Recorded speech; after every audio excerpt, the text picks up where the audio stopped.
Finally, we get to split Mom's $8 million, Gavin said, grinning like it was Christmas morning. His voice bounced off the walnut-paneled walls. Laughter followed tight, smug. Sabrina leaned back, legs crossed, already acting like the room was hers. The lawyer shifted in his chair. I opened the door. Shoes froze mid-scuff. A cough died halfway through someone's throat. I walked in. My cane tapped once on the tile steady, my breath even, my face unmoved. I'm not dead. Sabrina blinked first. Gavin just stared. No one stood to greet me. They just sat there watching like they'd seen a ghost. For them, I suppose I was.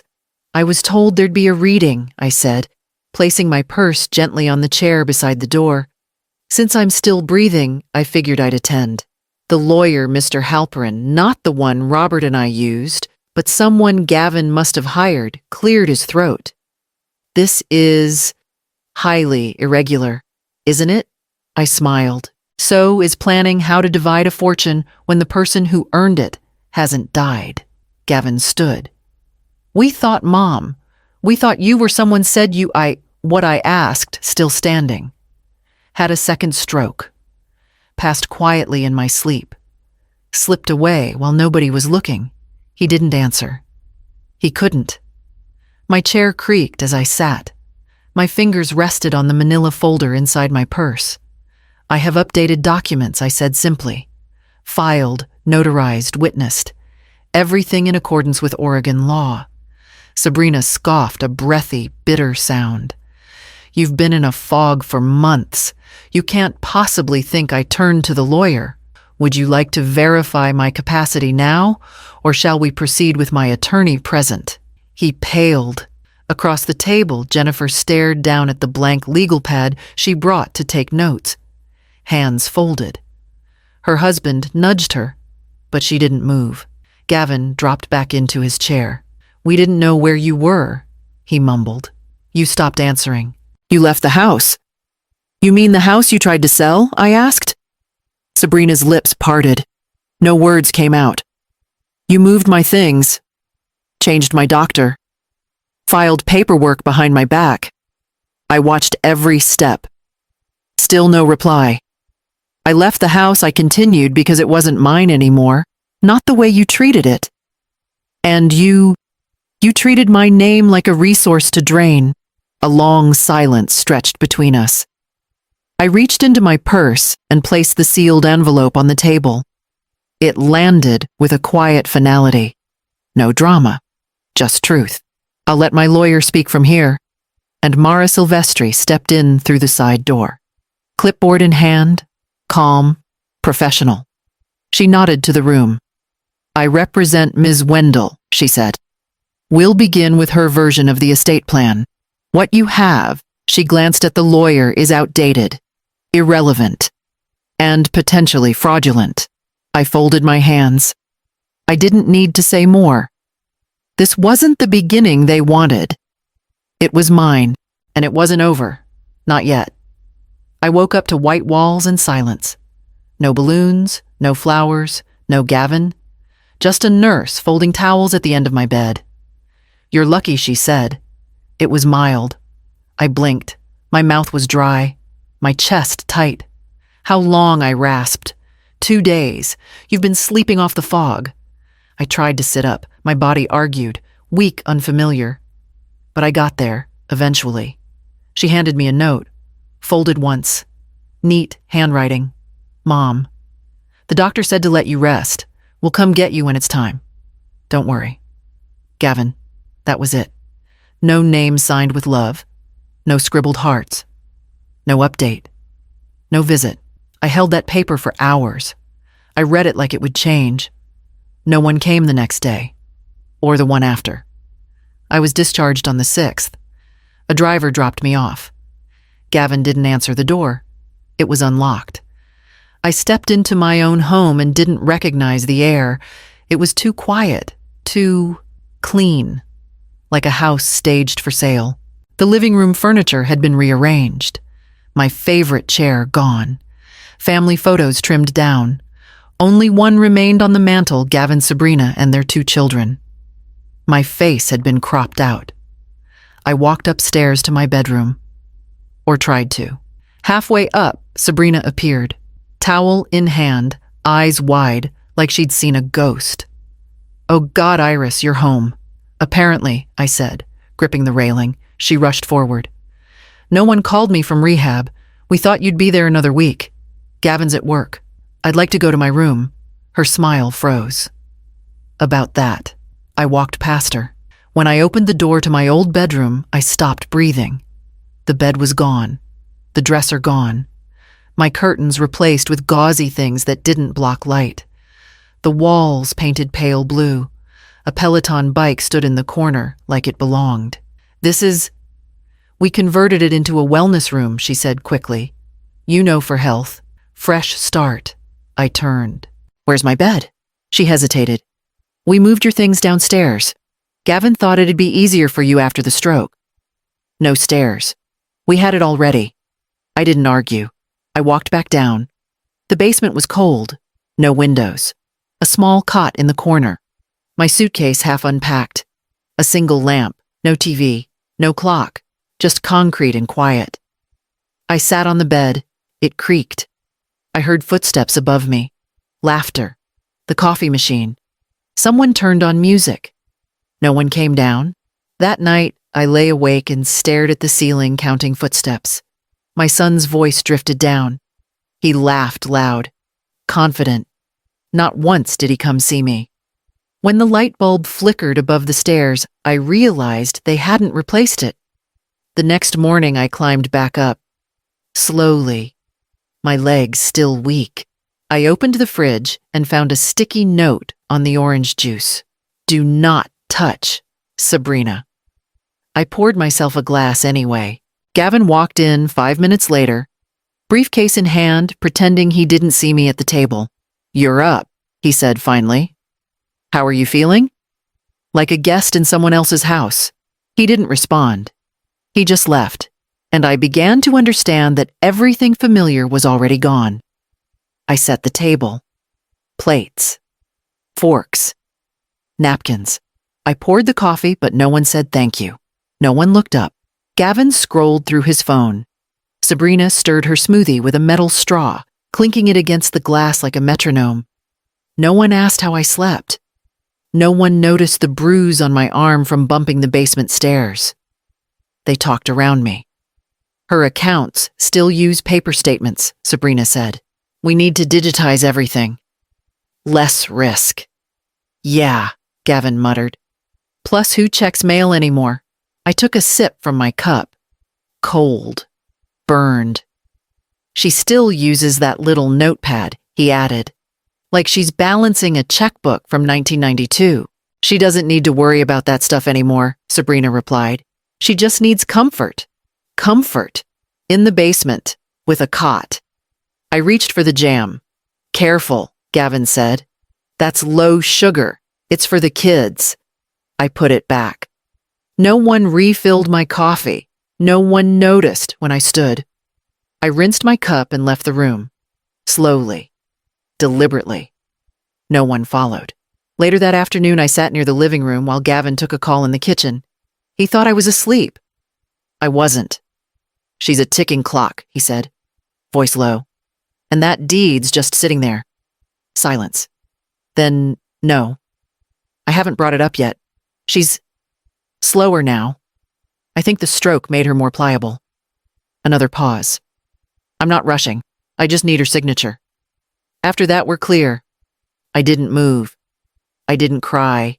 I just stared at the floor tile uneven in the corner, the same one I warned Robert to fix before he passed. He never did. Now I was grateful. That night, Gavin handed me a tablet. "Look, Mom," he said brightly. "I digitized your calendar. This syncs with our phones so we can help manage your appointments." I nodded. He smiled like he was doing me a favor. I pressed the home button. Twice. Saw their email accounts already logged in. They didn't want to help. They wanted access. The next morning, I got up before them. I boiled water on the stove. Brewed coffee in my old press, not the fancy machine. I drank it hot alone before the house stirred. It was the first warm thing I'd felt in weeks. Gavin came down late, hair still damp, keys in hand. Heading out. Sabrina's running errands. Can you make sure the kids get on their bus? I nodded again. He turned to go. Gavin, I said. He stopped. I heard what you said yesterday. He froze. What do you mean? You called me a ticking clock? He turned, eyes tight, jaw set. I didn't mean it like that. He muttered. I was talking about paperwork. I'm not paperwork, I said. I know. I'm just trying to manage things.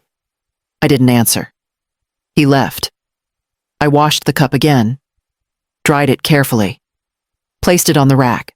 Then I took out my old notebook, the one they mocked, and I wrote down the date, the time, and exactly what he'd said. She slid the papers toward me like it was nothing. Just formalities, Mom. It's safer if the house is in our name. I didn't touch them. We were sitting at the kitchen table. The kids were gone. Gavin was upstairs, probably pretending this wasn't happening. Sabrina smiled like we were playing cards. Power of attorney's already filed, she added. This just ensures no legal mess in case something happens again. Something. Meaning another stroke. Another silence. I picked up the top sheet. Deed transfer. Quick claim. No discussion. No question. Just sign here. I read it slowly. Line by line. She got restless. It's standard, she said. We had it looked over. By who? Her cousin Gavin's golf buddy. Not by my lawyer. Not by anyone who gave a damn about me. I'll think about it, I said. Sabrina's smile slipped for half a second, then returned. Of course. No rush. But it'd give us peace of mind.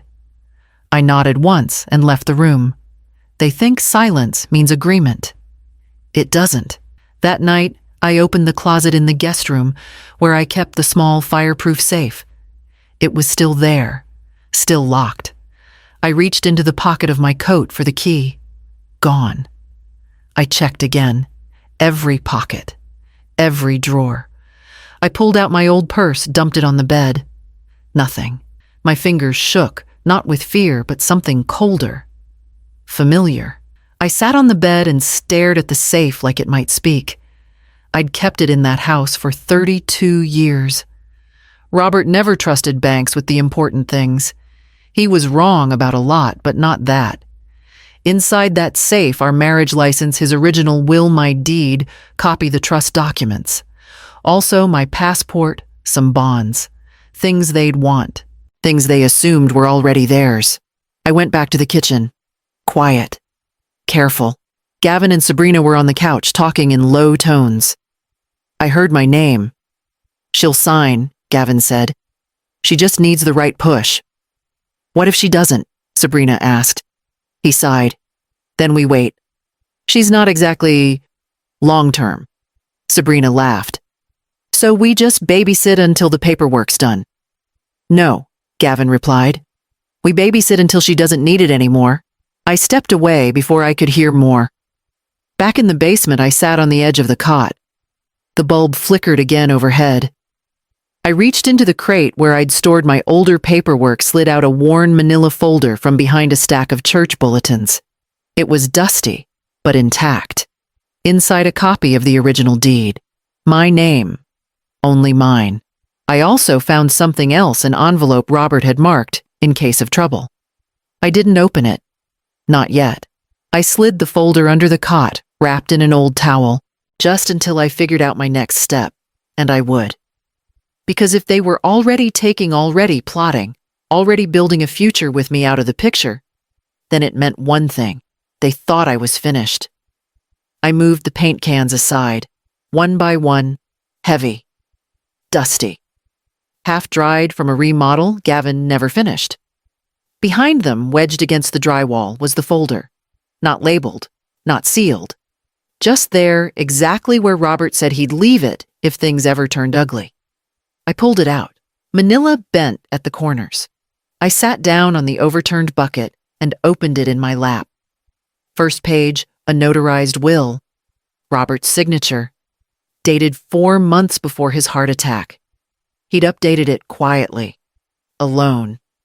Next page, a copy of the trust agreement, our home savings and stocks transferred into a living trust under both our names. Standard. But then the clause. Disqualification for misconduct. I read it again slower this time.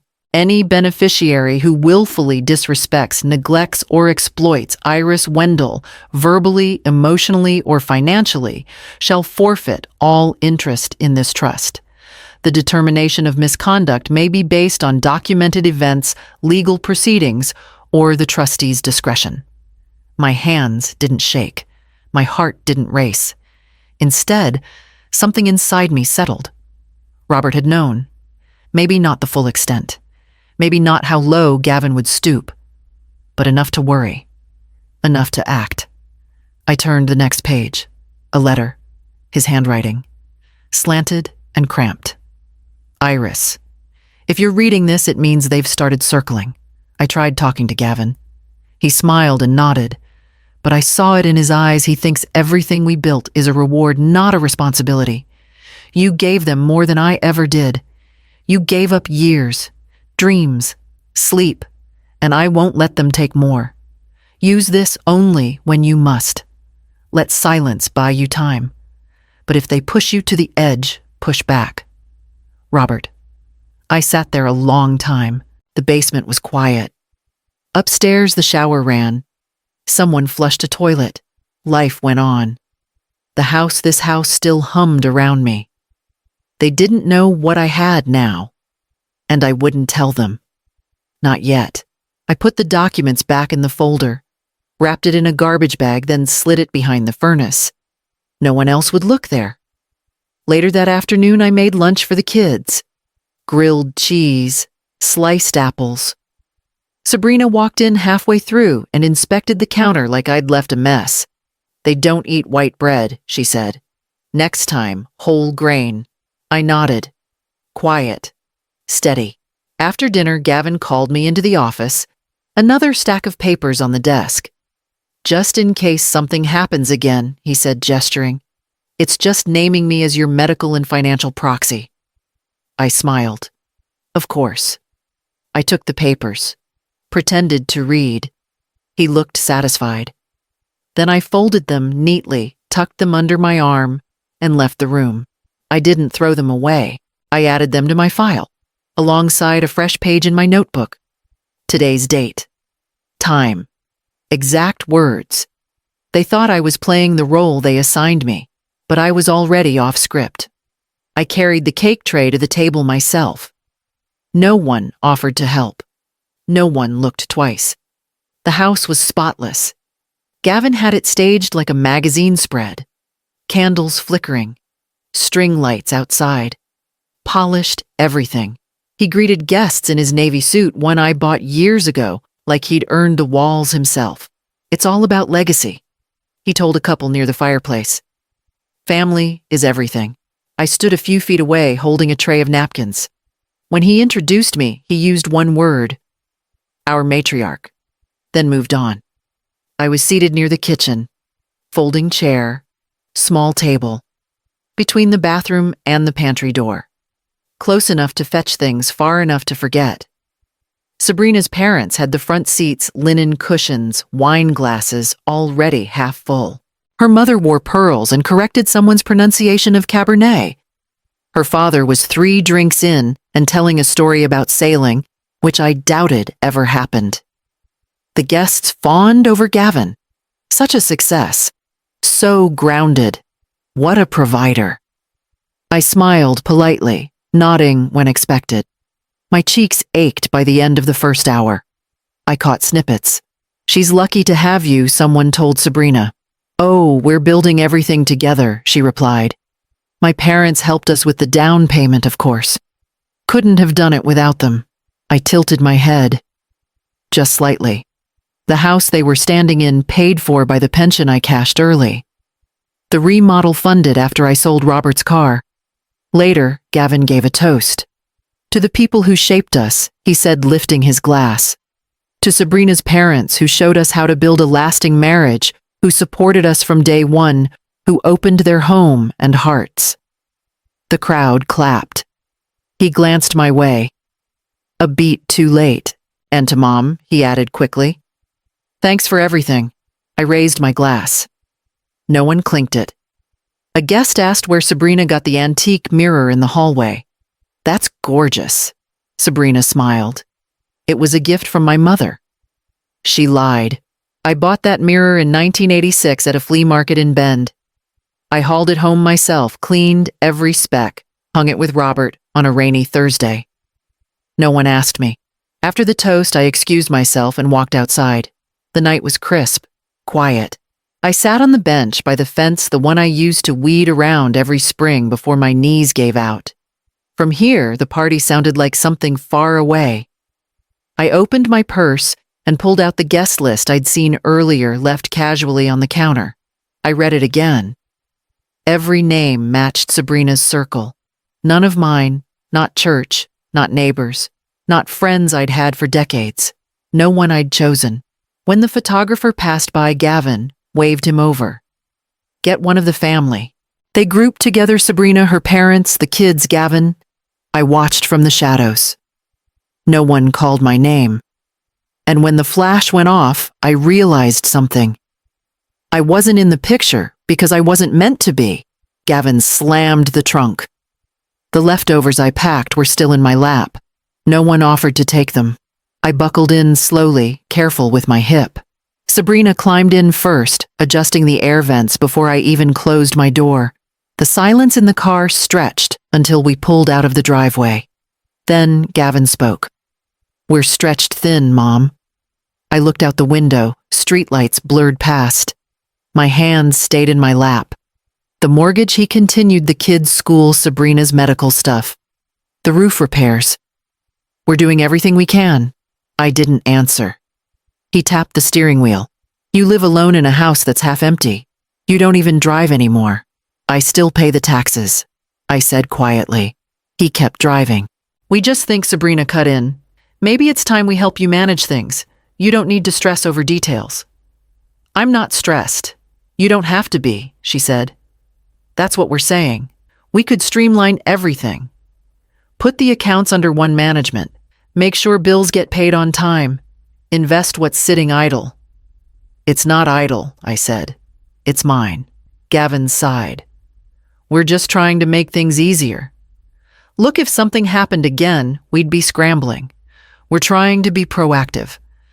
By taking my name off things, by making sure things are protected," he snapped. "For everyone." We drove in silence for a few miles.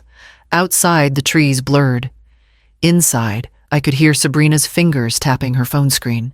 The quiet wasn't peace. It was planning. Gavin tried again. Gentler.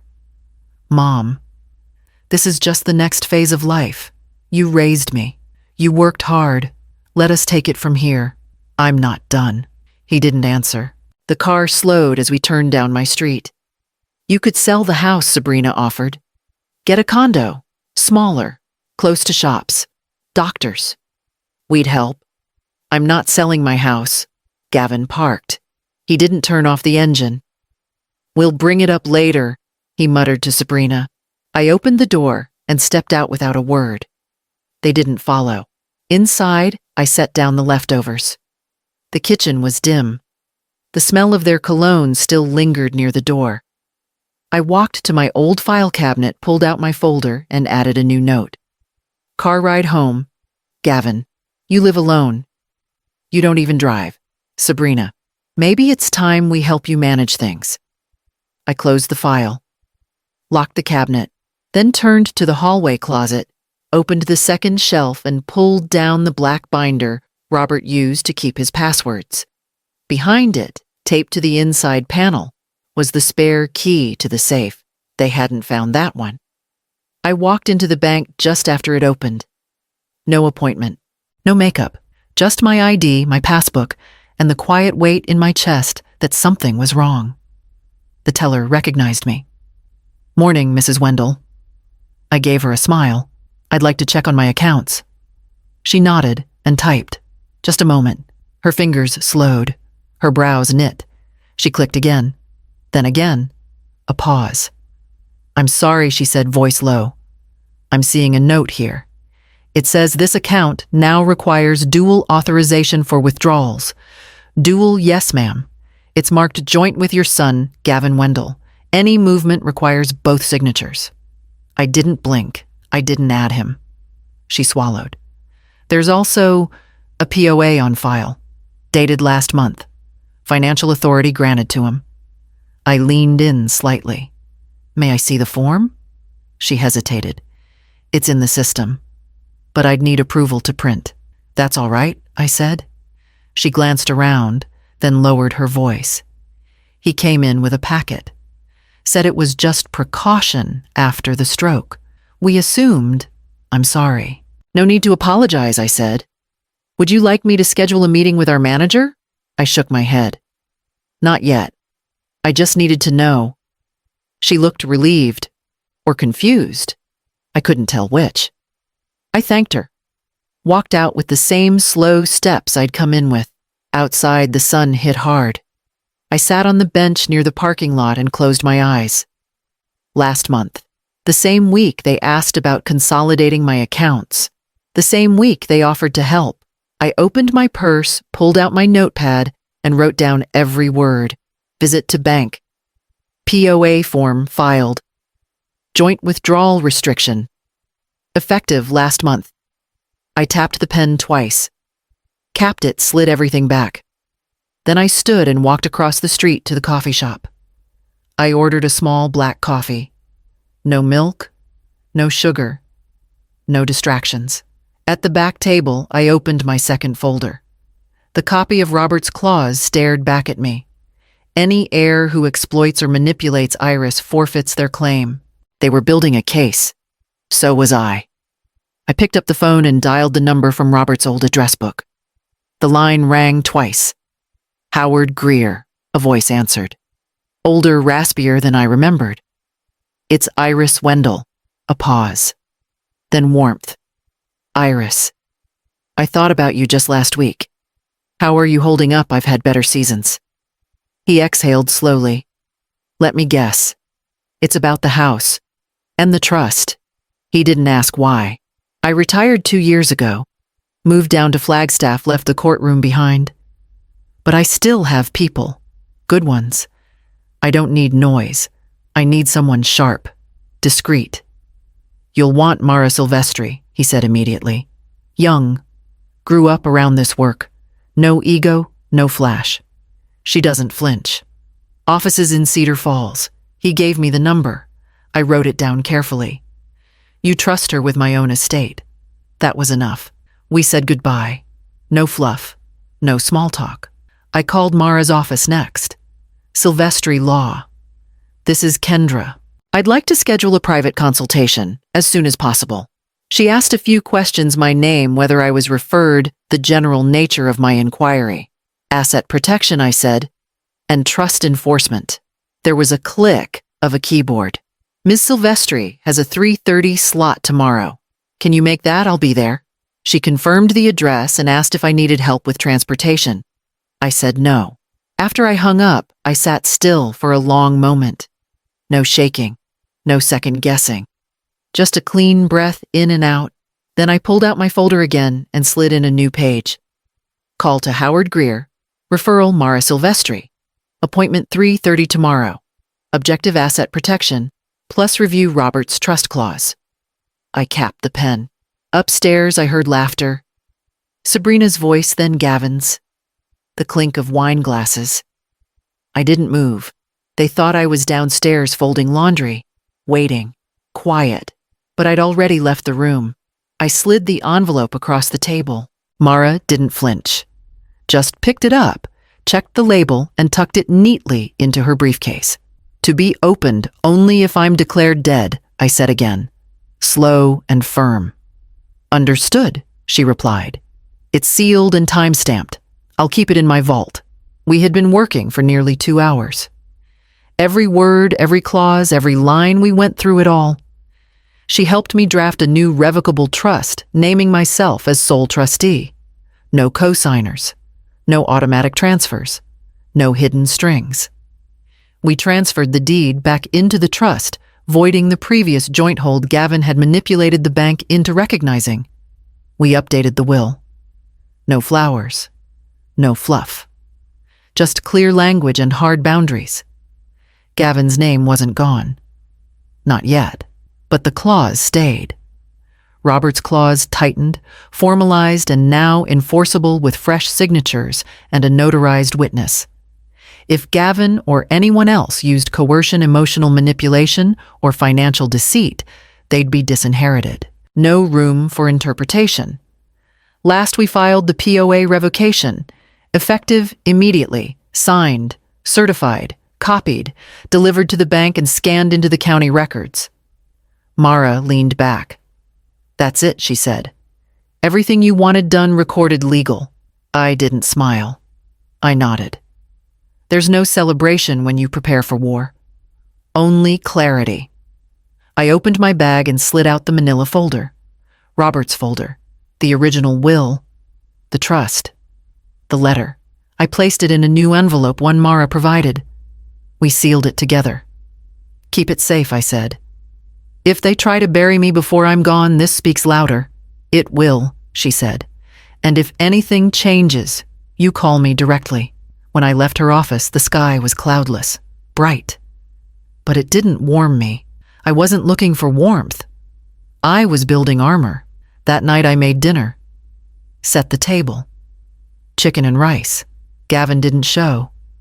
Sabrina came down late, looked at the food, and said, "I thought you were resting more." "I'm rested." She didn't sit. Just opened the fridge, grabbed her yogurt, and walked out. I didn't stop her. After she left, I poured myself a small cup of coffee. Sat alone. No music, no lights except the kitchen lamp. I didn't need noise anymore. The power was already in motion. She called me upstairs with a voice too sweet to trust. "Coffee," she asked from the doorway of the sunroom. I followed her in. The table was already set, 2 mugs steaming gently, a plate of crackers arranged like a photo shoot. But when I lifted the mug, the steam was thin.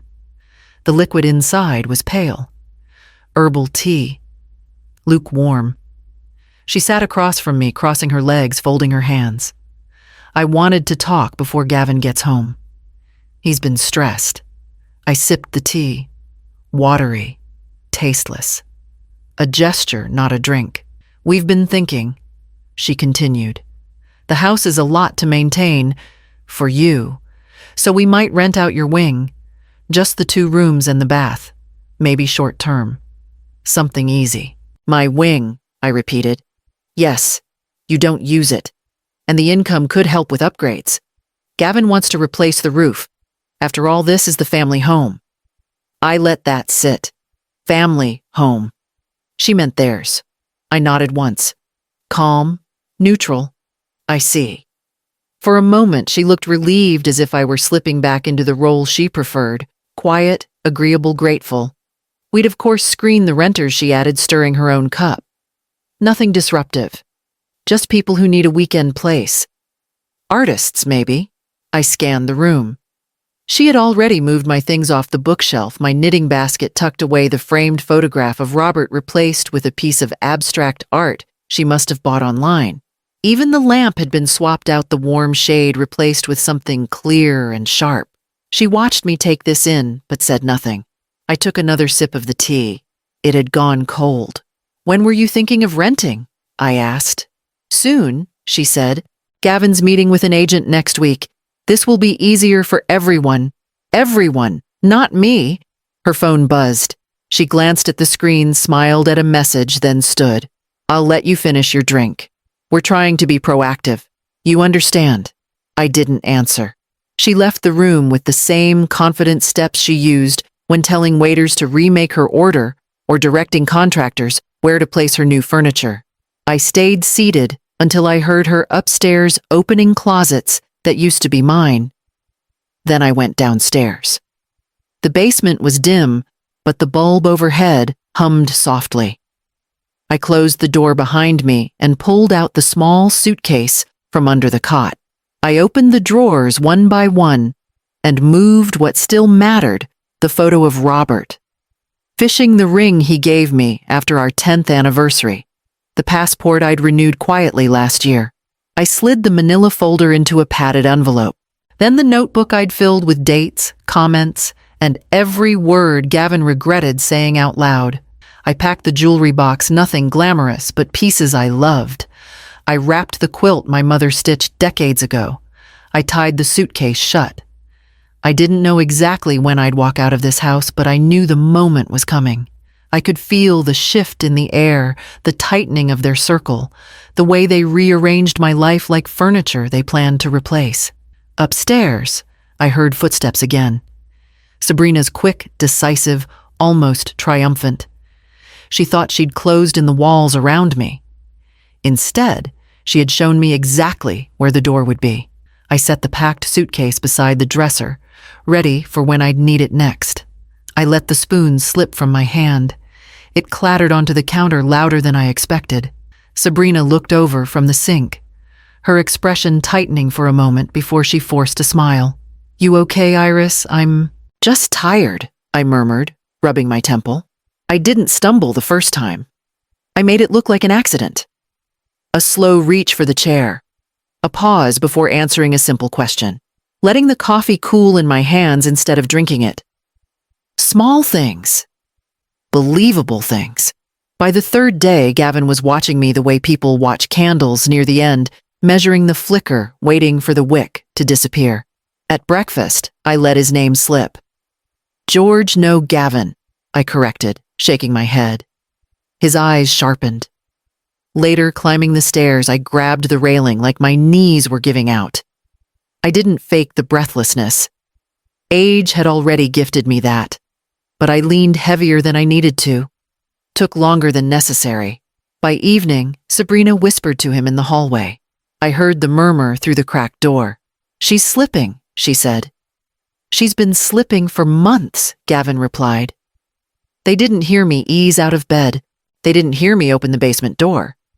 But when they walked downstairs to clean the laundry room, they heard me groan. Low, strained. I sat on the cot, staring at the floor, the picture of confusion. Iris Gavin crouched beside me. "You feeling all right?" I blinked twice. "How long have I been down here?" "You rested," he said. "You're safe." Safe wasn't the word he meant. After they left, I waited, listening, breathing slow. Around 10, the house dimmed. Footsteps creaked overhead. Then voices quiet, urgent, leaked down the stairwell. I moved to the bottom step and sat just behind the landing wall, close enough to hear, far enough to stay unseen. "It's time to prepare things," Gavin whispered. Sabrina exhaled hard. "You think she can still sign? I don't know. But we need to try. She's confused. She won't argue." "We'll get the papers ready," Sabrina said. "Call the notary. Say it's urgent. The sooner this is done, the sooner everyone's protected." Protected. Funny word for theft. Gavin sighed. "Mom's not the same. She can't take care of herself. We're doing the responsible thing." "Exactly," Sabrina replied. "It's not cruelty. It's efficiency." I pressed my back against the wall, steadying my breath. My fingers found the pocket of my robe, felt the small square of metal and plastic inside. The recorder. I clicked it on. Their voices came through clear. "Sabrina again. And once the deed is settled, we can put the rest into the joint account. She won't know the difference." Gavin lowered his voice. "I don't want to rush. But, yeah, it's time." I let the recorder run another 10 seconds before turning it off. My knees ached as I eased back to the cot, but pain had become background noise. There was something colder taking its place, something sharper, something awake. I placed the recorder in the drawer beneath my clothes, not the manila folder, not the legal envelope, something else entirely, a tool they didn't know I had, a piece of evidence tied directly to their mouths. Above me, the voices faded, doors closed, lights dimmed. The house settled. I lay back on the cot staring at the ceiling where a thin crack crawled across the plaster. Slow, quiet, inevitable. Fading, they thought.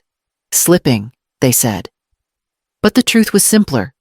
I was clearing space, preparing the edges, undoing their certainty one breath at a time. Tomorrow, I'd take the next step. The envelope hit the floor with a soft thud. I picked it up, turning it over once. White, heavy cardstock. No handwritten address. Just a printed label with my name on it. Cold, efficient, impersonal. Inside, the invitation was worse. Jennifer Marie Wendell and Aaron Bishop request the honor of your presence. I studied the line underneath. Dress code enforced. No plus ones. No warmth. No note. No love you, Grandma. Just rules. And I stared at the embossed letters, knowing exactly who wrote them. Sabrina, not Jennifer. My granddaughter never cared about dress codes. When she was 9, she ran barefoot through wet grass at my anniversary dinner. I set the invitation on the table and waited. They didn't mention it all afternoon. That evening, Gavin knocked on the basement door. Mom, got a second? I climbed the stairs slowly, not faking the ache this time. Pain was real enough. He stood with the same tight smile he used in photos. Jennifer wanted you to have the invitation. She's really excited. I held it up. No note. Sabrina stepped behind him. It's a formal event. Notes don't fit the theme. Theme. Of course.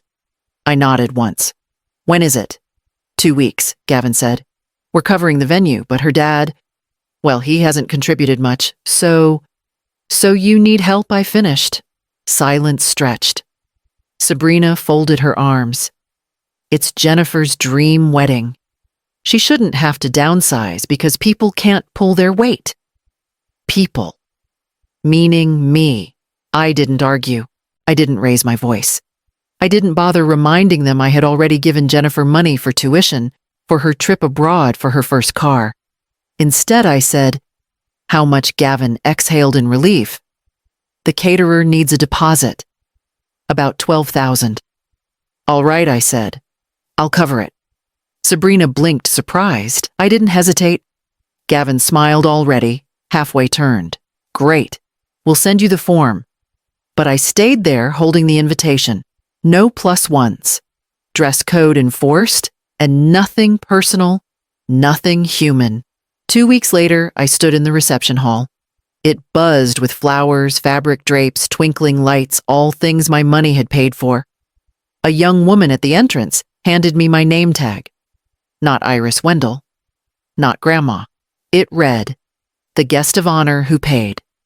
I held it between my fingers for a long moment.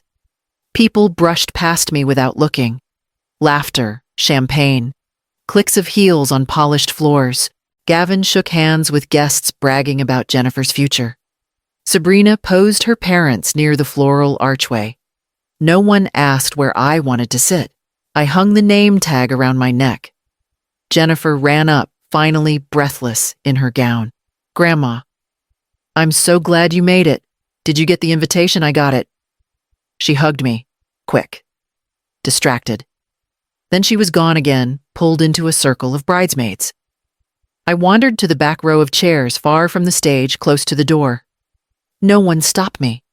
No one even seemed to notice. During dinner, Gavin stood microphone in hand. I want to thank everyone who helped make today possible. He set his smile wide for the crowd, especially Sabrina's parents, who have been incredibly generous and supportive through all the planning. Applause. Long, loud. Then, as if remembering an afterthought. And of course, my mother. Thanks, Mom. He didn't mention the $12,000.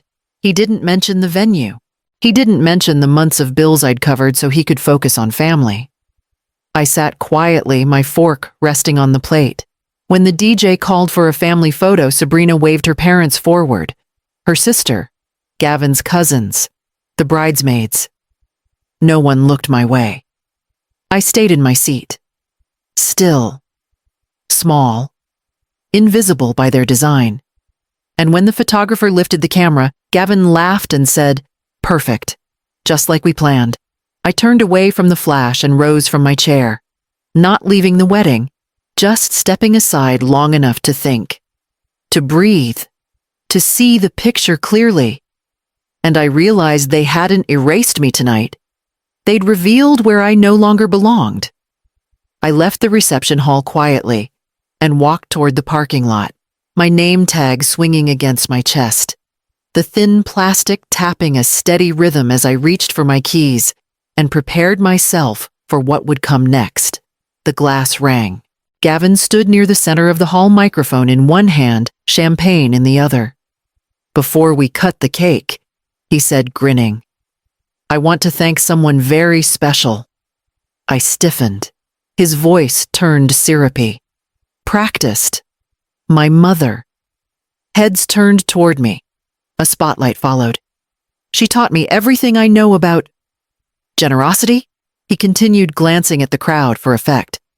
"Mostly by example. Giving when you're not asked. Sacrificing when no one notices." Light laughter rippled. He raised his glass. "To the woman who showed me how to open my wallet because she never learned how to close hers." Louder laughter now. Applause. Even the DJ chuckled. I smiled. Small, still. I stood, walked forward. The light tracked me like I was prey on a stage. But I didn't go to Gavin. I went to the cake table. A man in a charcoal suit waited near the edge, Mara's associate, the young lawyer she'd promised would be present, silent and ready. I handed him the envelope. "As discussed," I said quietly. He nodded once and slipped it into his inner pocket without a word. I turned back to the crowd. Gavin was still soaking in the applause. "Thank you, sweetheart," I said just loud enough. Another wave of clapping. I returned to my seat. I didn't touch the champagne. I didn't stay for the cake. I rose quietly, walked out the side door. The night air hit me like truth. In the parking lot, I paused by my car, hand resting on the door handle. I could still hear faint laughter inside, music, swelling glasses, clinking joy, built on the bones of my silence. He thought that toast was clever, that it would frame me as generous while making sure no one forgot who'd paid.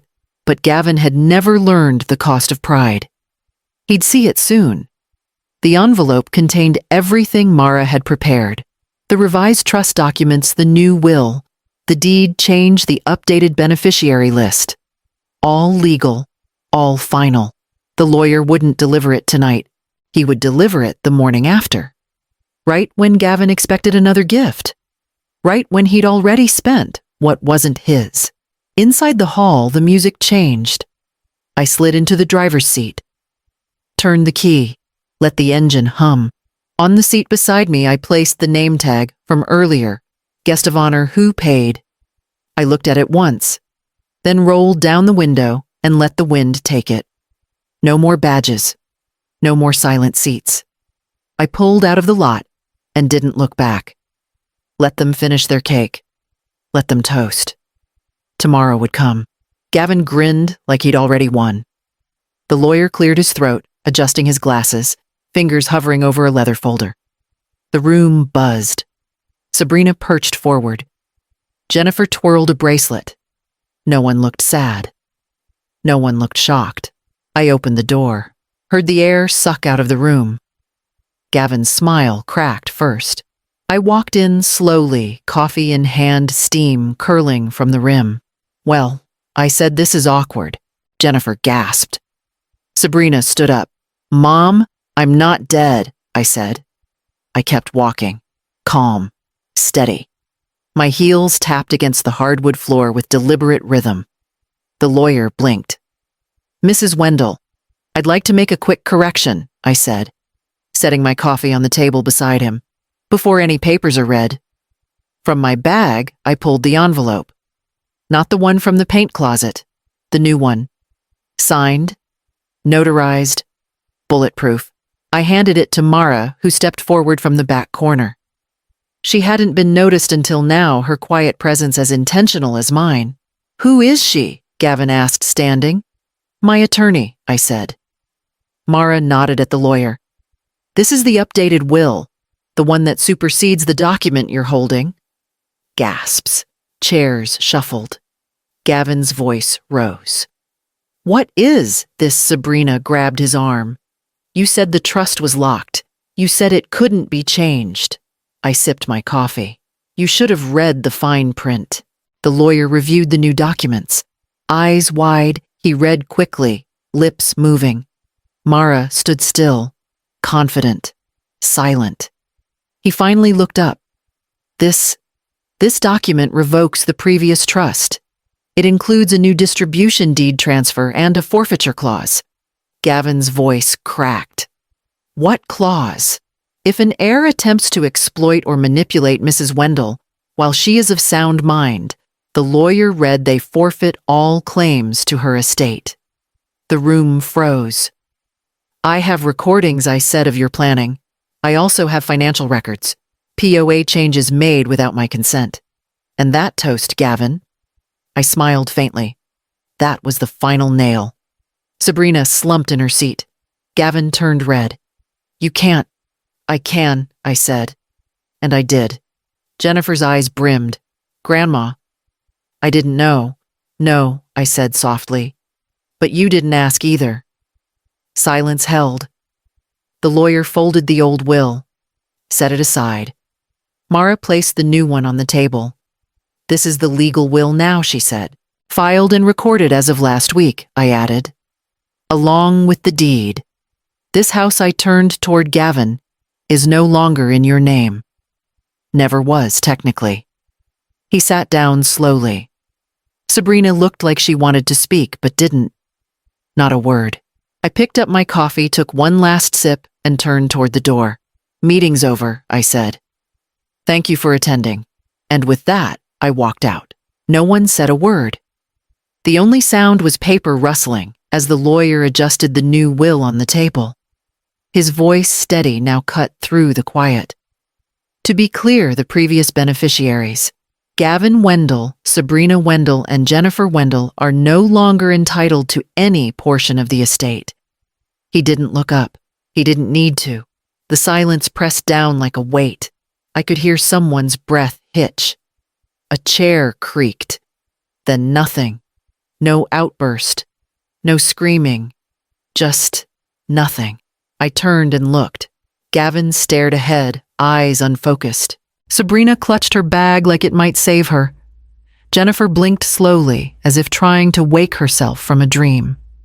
No one moved.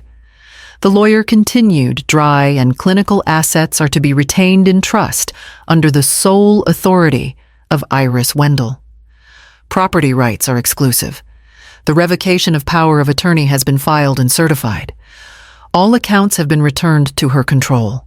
Another pause. Still no one spoke. I sat still. Calm. Let them feel it. Let the truth settle like ash over the party they threw without permission.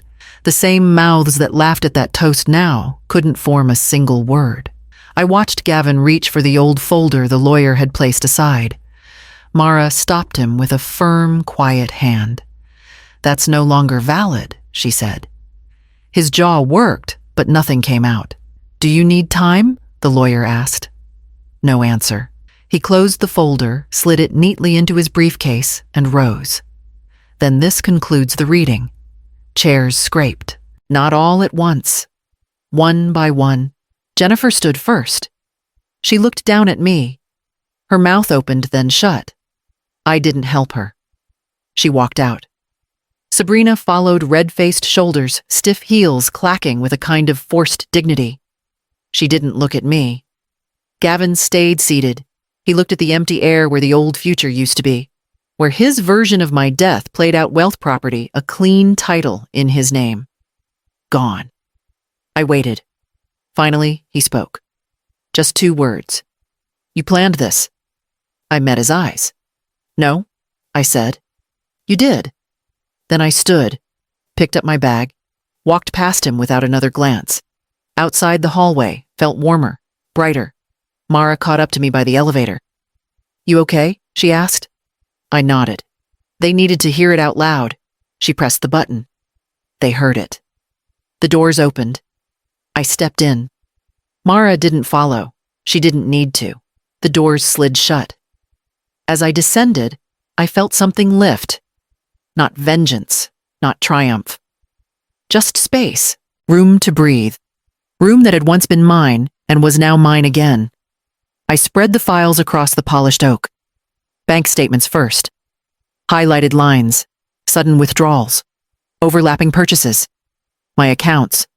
Gavin's name. Next emails. Printed. Dated. Some from Sabrina. Some from Jennifer. All casual. Careless. She won't notice. Just push her gently. Once it's signed, it's ours. And finally, the recordings. I slid the phone across to Mara. She tapped it once. The speaker played Gavin's voice. Grainy, but clear. She's slipping. Okay, she doesn't need all that. Just keep her comfortable. Sabrina's voice joined. And once the POA is processed, we'll move fast. Before she changes her mind. No one breathed. The room had no windows, just fluorescent lighting. Too bright for lies to survive. Mara stood calm and clinical. As you can see, she said, nodding toward the table, this material confirms an organized effort to assume financial control, while Mrs. Wendell was recovering. The signature on the original POA form. We've already filed a fraud inquiry. Gavin leaned forward, fingers clenched. You tricked me. I looked at him. No, Gavin. I listened. You were the one speaking. His eyes darted to the emails. This is twisted out of context. Mara didn't flinch. Each document is time-stamped, each action matched to account changes, every voice identified. We've submitted copies to the legal trust officers, the estate board, and our own forensic team. Gavin stood abruptly, knocking his chair backward. This is revenge. That's what this is. No, I said, standing. This is clarity. He looked to Sabrina, who sat stone-faced. She didn't reach for him. Jennifer stayed quiet, arms crossed, her expression unreadable. Mara continued, voice steady. Under the revised trust clause, these materials ensure permanent disqualification of all named individuals from any future claim to the estate. She closed the folder. And under civil statutes, we reserve the right to pursue damages. Gavin stared at her. Then at me. His voice dropped low. You'd do this to your own son? I walked toward him, slow, measured steps. No, I said. You did this to yourself. I just stopped pretending not to see it. He didn't move. Neither did I.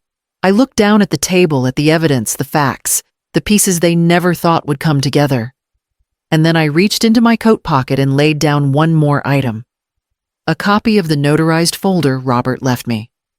The original was still in the paint closet, but this version, the one now stamped and filed, was the end of the road.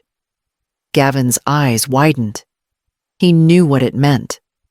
Robert had seen this coming long before I had, and now so had they. I didn't speak again.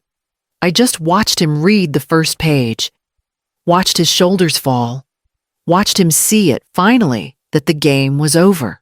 Mara opened the next folder.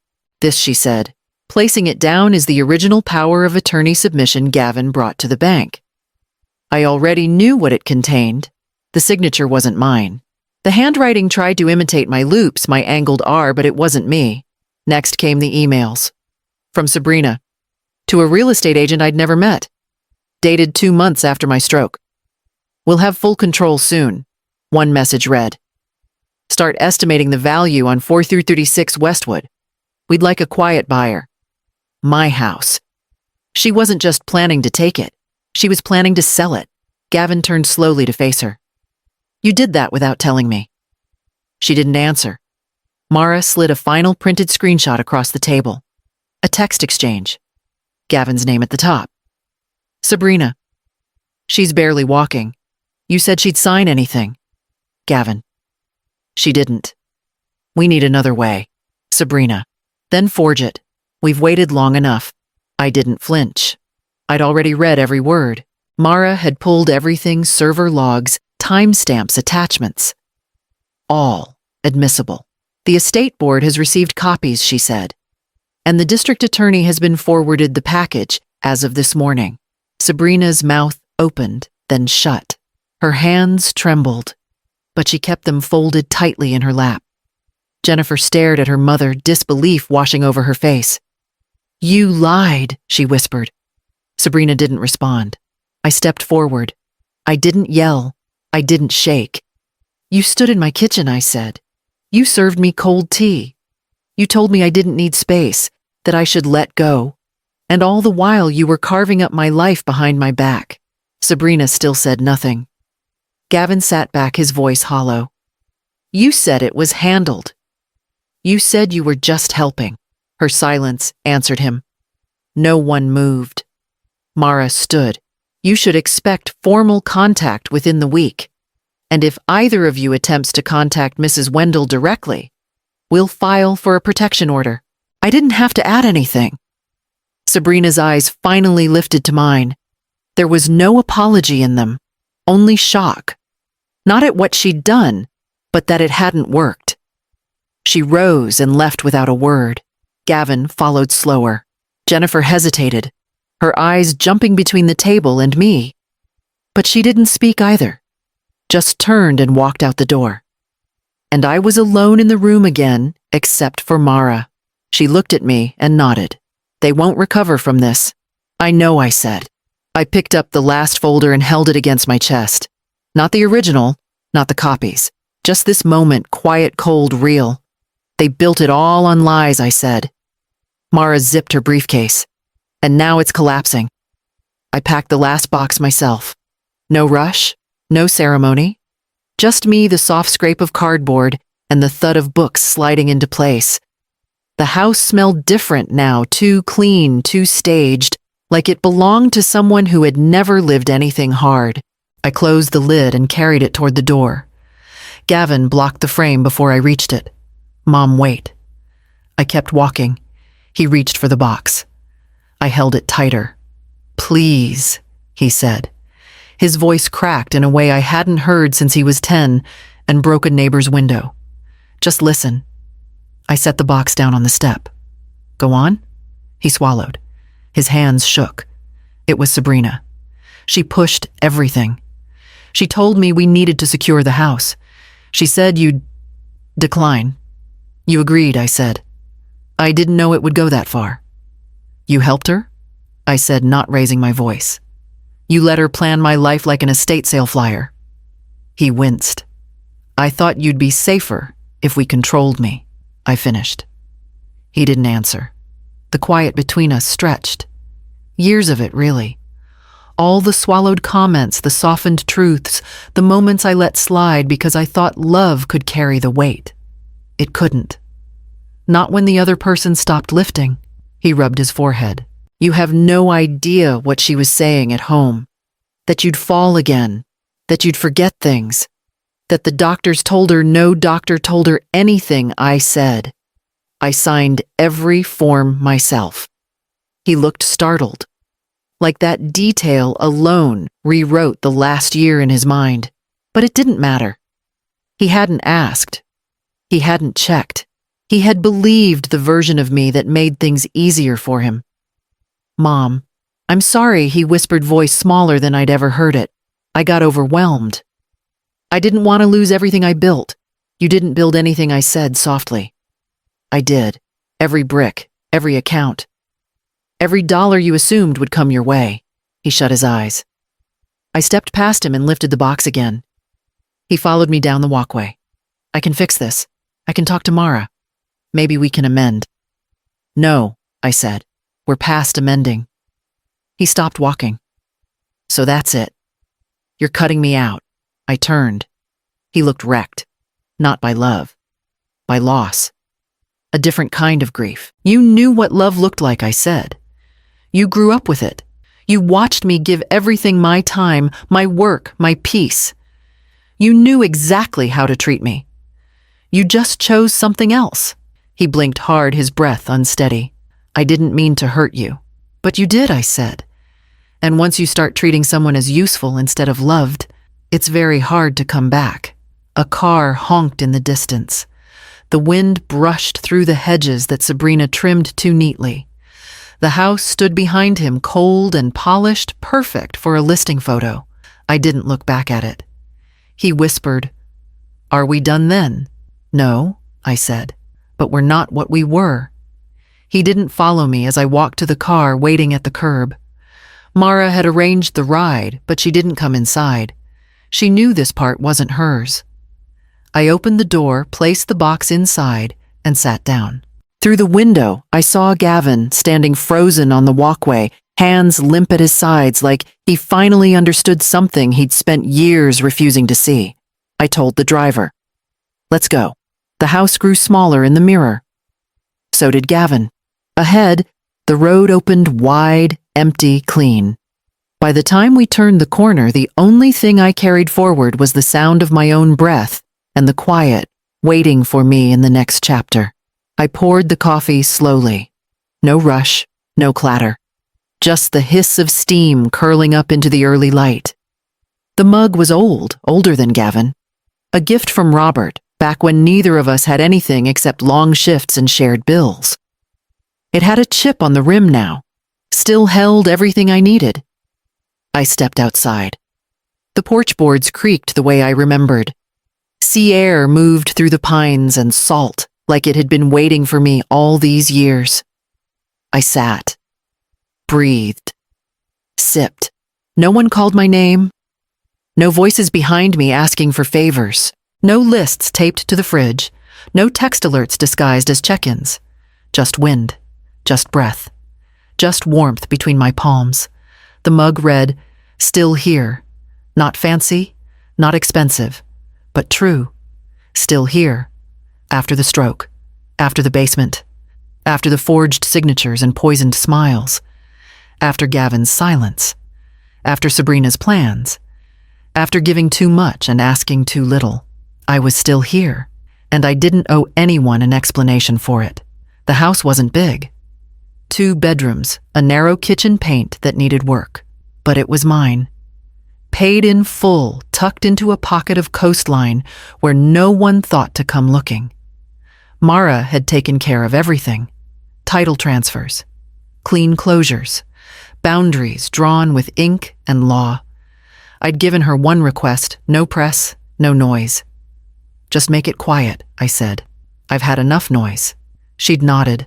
I took another sip, watched the gulls dip in and out of view. My knees still hurt. My memory still dropped names sometimes. But nothing was slipping away. Not anymore. I was sharper now, not bitter, not angry. Just done being small to make others feel big.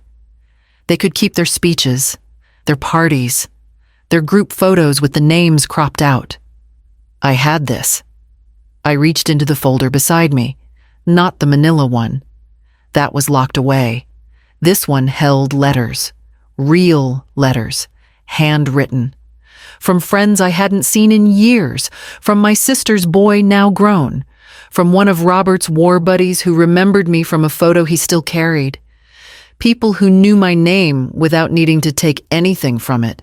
I read one again. "Dear Iris, I always remembered your coffee. Black, no sugar, same as Robert. You gave me a cup after I cried in your driveway. You probably don't even remember, but I do." I folded it, gently, slid it back into place. Still here. That was enough. The sun lifted higher. My mug grew lighter.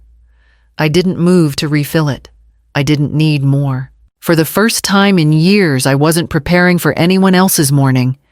I just sat there, with a chipped mug, on a porch that faced the sea, and I didn't speak. I didn't have to. Because silence, once a shield, had become something else entirely. It had become mine.